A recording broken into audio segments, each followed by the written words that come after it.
मित्र होते. एके दिवशी त्यांनी ठरवलं दूर आंब्याच्या झाडापर्यंत शर्यत लावायची धावायची.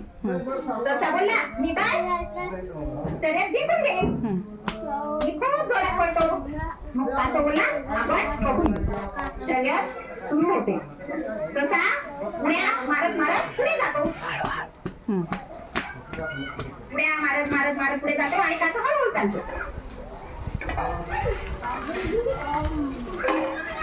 कशाला दिसतात गाजर, कसा गाजर खातो.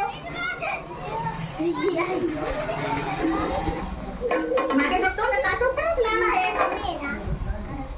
मग कसा पुन्हा पुढे पुढे जातो. त्याला दिसतात मुळे, मुळा खातो खातो खातो.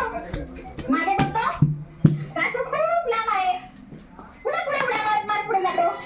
त्याला हिरवा भाजीपाला दिसतो. हिरवा भाजीपाला खातो, खूप खातो खातो. बघतो तर कासव खूप लांब आहे.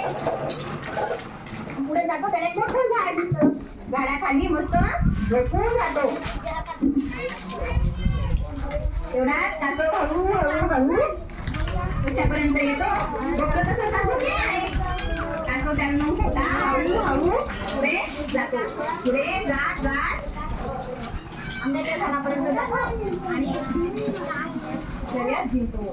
पुढे तो त्याला जाग येते. कसा उठतो बघतो तर कासव लांबच आहे असं त्याला वाटतं.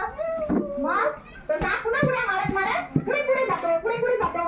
आंब्याच्या झाडापर्यंत गेल्यानंतर बघतो तर काय कासव शर्यत जिंकलेला आहे. कसा लागतं रडायला. मग कासव